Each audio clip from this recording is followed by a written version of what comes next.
işte dediğim gibi orkestra solisti ve uzun süre sahnede olmak o kas hafızasına çok faydalı. İşte denemeler, bazen beceremediğim bir şey ama bazen bir kere becerdin mi onu, ondan sonra hep Geliyor yapabiliyorsun. Peki, Galiba eğitimim benim bu. Anlıyorum. Peki hani şimdi uzun bir şarkıcılık dönemi ve yaşanmış bir sürü şey vardır. İyi tesisatlar vardır, kötü tesisatlar vardır, çok iyi ortamlar vardır. Yani onların sesinin üzerindeki deformasyonu oldu mu? Oldu. Ben 1998 yılında ameliyat oldum. Öyle mi? Evet, ameliyatı oldum. Zaten sorular var, hani belki konuşuruz. Var. Orada şöyle bir göz attım da bu vardı. Bu sorularda bu vardı. 98'de nodül ameliyatı oldum. 2 tane 98. nodülüm vardı. Evet. İlk albüm çıktıktan Çıktıktan sonra. 2 sene sonra. Tam böyle şey dönem yani. Devamlı konser mi? Hiç durmadan. Neden böyle bir şey? Evet, sürekli konser ve çok gece geç saatlerde çalışılan konser, yapılan konser. Konser de değil aslında. Gece programları. Gece programı. 1'de 1.30'da başlayan. Ve her gün üst üste. Ve çok kötü tesisatlar. Ve kulaklık yok. Şimdiki arkadaşlar mesela çok şanslılar. Değil mi? Şu telefonlarımızın kulaklığıyla şarkı söylemekteki duyduğumuz bile müthiş bir şey. O günlere göre baktığınız zaman. Söylediğim gibi biraz da ben yaşça genç olduğum için orkestra arkadaşlarım da abilerim diyelim benden büyük olduğu için azıcık ezerlerdi bizi. Öyle mi? Tabii. Allah Kendilerini Allah. daha çok açtırırlardı. İşte bizi biraz kıstırırlardı filan. Abi şunu kıs biraz dediğim zaman ben böyle çalıyorum, duyamıyorum falan filan derlerdi.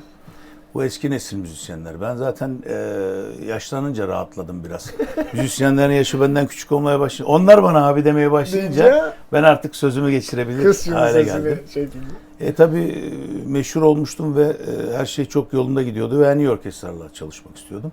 Onlar da en iyilerde yaşça benden oldukça büyük abilerdi. Evet. Onlardan da öğrendiğim şeyler oldu ama biraz ezildiğimi de söyleyebilirim onların arasında. Ve o dönemde de çok böyle ezilen arkadaşlarım oldu. Öyle mi? Biraz o sesimi yapmış olabilir. İkincisi monitörle şarkı söylemek şu anda bana çok korkunç geliyor. Nasıl becermişiz, nasıl Senelerce. yapmışız filan. Yıllarca ve herkesin monitörü var. Hepsi bir kakafoni halinde. Şimdi mesela bir davulun önüne plexiglas koymadığımız zaman bilmeyebilir arkadaşlar. Yani şöyle bir plastik, sert plastikten bir şeyle kaplıyoruz ki davulcu burada çalarken sesi kulağımıza Nasıl gelmesin olmuyor? diye. Anlatamam, bilmeyen ne olursa diye dedim. Tabii. Ondan sonra o bile olmadığı zaman rahatsız oluyorum ki kulaklıkla çalışmama rağmen. Artık çok hassaslaştı her şey. Tabii. Daha böyle titizlemeye başladık. O zamanlar bu karmaşa, bu gürültüde Nasıl bir oluyor yarış ya? ve bir kavga vardı. Evet. Yani bizden büyük abilerle yarış, onun enstrümanıyla yarış, onun basıyla, öbürünün gitarıyla, diğerinin işte nefesi sazıyla yarış.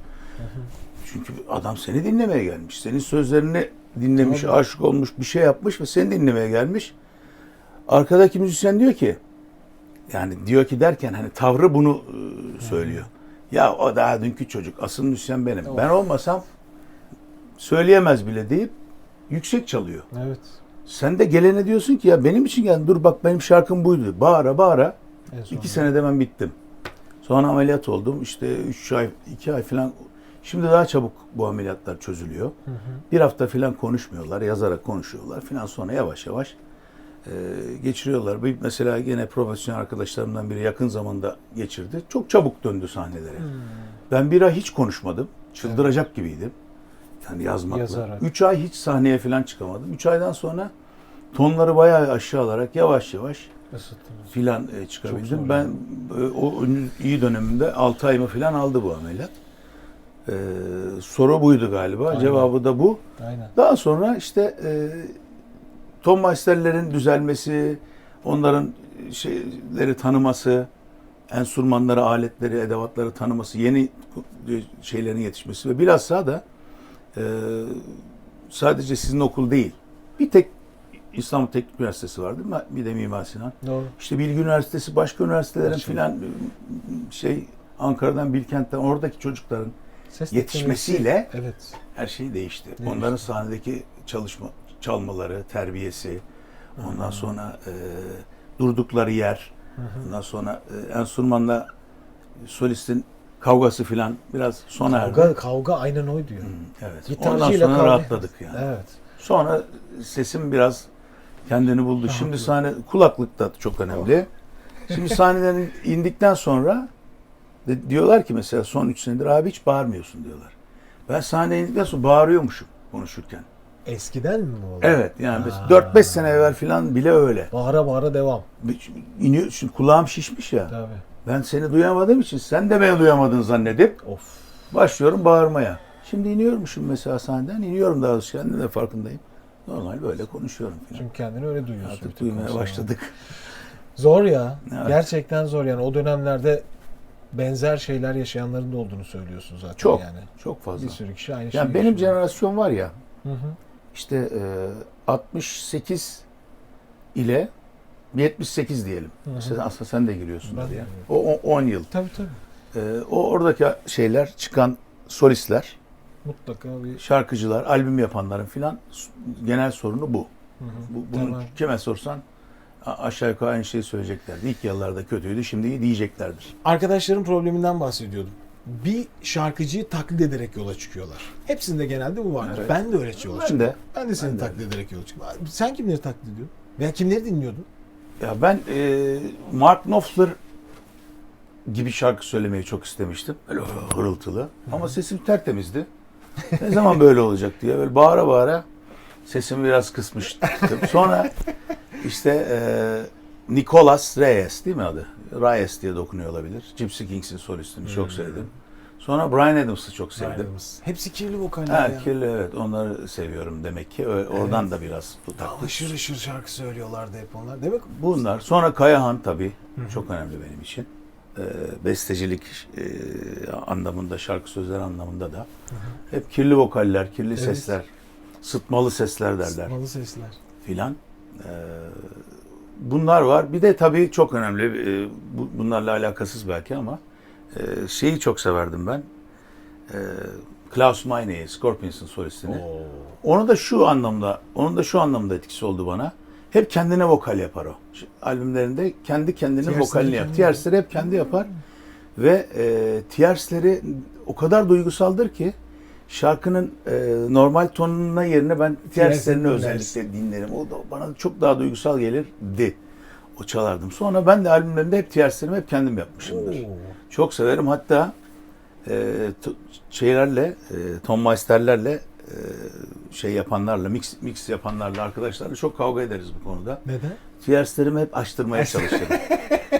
Ya aç onu biraz. İşte abi ama bu lead vokali yiyor artık. Çok açtık. Ya aç kardeşim. Hatta bazen o kadar güzel oldu ki lead vokali hiç kullanmasak. Sadece Tiers'imi kullansak. Hep aramızda böyle kavga olur. Ben eve giderim. Onlar tekrar lead'i açarlar. Ertesi gün gelirim anlamayacağımı düşünürler. Bir dinleyelim mi dün yaptığımız? Dinleriz filan. Nasıl olmuş? Tiers'lerin açmıştık ya abi. Dün açtın da akşam kısmışsın. Filan böyle tekrar. Güzel şeyler. güzel abi. Onu da Klaus Meine'den öğrendim diyebilirim. Ya da ilhamı oradan aldım diyebilirim. Sesler bunlar. Beste kısmına geleceğim. Çünkü söz ve müziğin uyumu çok önemli bence. Bir şarkıcının sesini geliştirmesinde en kritik şey nasıl şarkı yaptığı. O taklit hikayesi de oradan geliyor. Kendi beste üretemediği için mecburen önce tamam taklit ediyor ama ayrılması kendi üretmesiyle olacak bir kişinin. İşte o beste kısmında o kadar çok soru var ki tabii bu konuda. Yani nasıl böyle romantik şarkılar yapıyor, nasıl böyle yapıyor, nasıl böyle yapıyor, nasıl O beste çok yapıyor cevap. sana? Onun cevabı çok kolay. Aşık oldum. Bu kadar. O şarkıları yaptım. Vay. O çok basit. Formülizasyon olarak bakıyoruz. Bütün hayatımın formülü basittir. Ben iki şeyi bilirim hayatta. Bir meraklıyımdır, iki aşığımdır. O kadar. Başka Aman bir şey yok. Allah'ım. Efsane. Bütün her şeyi Formül çözen budur bu. yani. Bu kadar. Meraklı olursan bilgili olursun. Yani bilgiye aç olursun. Öğrenmeye çalışırsın. Meraklı olmak çok önemli. Ondan sonra da bir de aşık olacaksın. Aşık olmak her şeye. Yani ne yapıyorsan onunla bağlanmak gibi.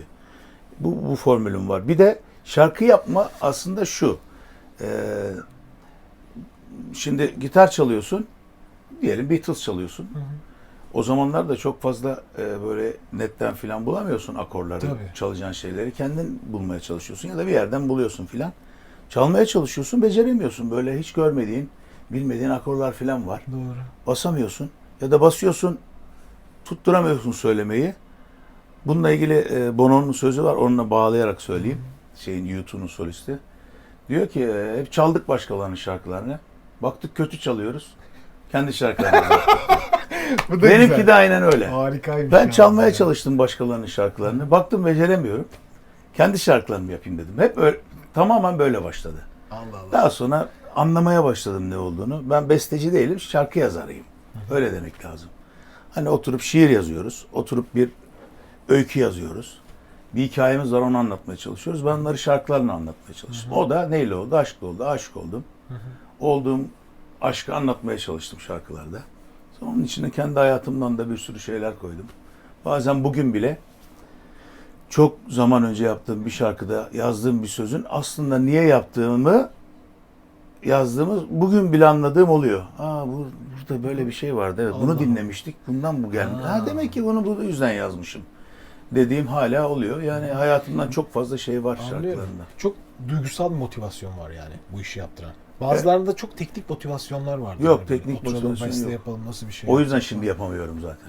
falan. Öyle mi? Duygusal motivasyon. Aile hayatına geçtik. Şimdi oğlum var. Bütün aşkım o oldu. En büyük beste oldu. Belki İşte sen de biliyorsun. Baba olanlar belki bilir. çocuk şarkıları falan gelir. Zamanında Kayanlar falan az Ya- yapmadılar ya albümleri. Az yaptılar aslında. Öyle Keşke mi? daha çok yapsalardı, değil mi? Türkiye'de çocuk Kesinlikle. şarkısı az. Hala Bir Aslan Miyav Dediğin ne kadar güzel bir şarkı. Keşke daha Barış Manço'nun Evet. ben oğluma mesela onu öğrettim ilk. Arkadaşım Eşeğe Eşeğe öğrettim. Eşeğe. Ayı'yı öğrettim. Tabii. Diğerlerini kendi öğrendi. İyi bayram, bayram. Bugün bayramı Bugün falan bayram. kendi öğrendi. Acayip. Fazla yok, keşke olsa. Evet. Benim de yok çocuk şarkım. Yok mu?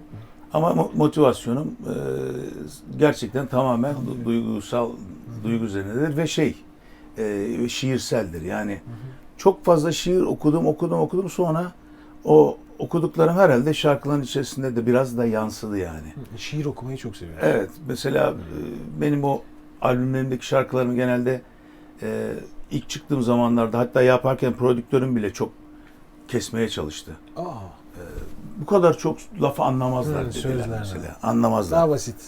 Daha işte Tekrar edecek küçük Divane mesela işte ikinci kıtaya at bilmem ne falan. Oo. Bir tanem de ya bu gece gel, bu lafı kimse anlamaz filan. Ya anlasın anlamasın. Ben böyle yapacağım. İstiyorsan yapın diye. Israrla yaptım. Şimdi hala bazen sahnede bakıyorum. O günleri hatırlıyorum filan. Of. Bir bakıyorum işte 20 yaşında 18 yaşında çocuklar söylüyorlar şarkıyı baştan sona. Ve o zor kısımları da tekrar edip söyleyebiliyorlar. Bitti. Yani bugün ezberlemişler bunu. O günden duya duya gelmemişler.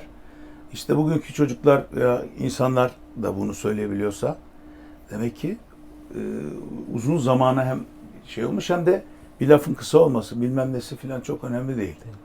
Yani baştan aşağı, çünkü o gelenekten geliyordum ben. Yani Zülfü Livaneli şiir besteliyordu mesela. Tabii. Hayran oluyorduk. Barış Manço'nun sözleri baştan aşağı upuzun bir hikaye anlatıyordu. Doğru. Kıtalarca. Tabii. Sonradan böyle bir kısacık Kısalma. bir şey olsun. İşte introyu çok uzun oldu intro ya filan. Evet ya. Intro 15 saniyeye fazla geçmesin. Bilmem ne buralara geldik işte. Ben tam o geçiş dönemine geliyorum. Doğru. Şimdi bu şarkıları yapmaya kalkışsam ve yeni bir çocuk olsam belki. Bambaşka bir şey. Yok, bir prodüktör, çoğu prodüktör bana yanaşmazdı. Gerçi şimdi prodüktöre de gerek kalmadı. Değil mi? Kendi işini yapıyorsun ama herhalde yok kardeşim, bu laflar olmaz. Burada çok laf var. Twitter bile 140 karakterle çoğaldı mı o şimdi? Yok, yüz karak- galiba ya. Değil Öyle mi? bir şey. Onunla yapılıyor. Senin bu kadar lafını kim dinleyecek filan derlerdi diye Evet, düşünüyorum. İlginç.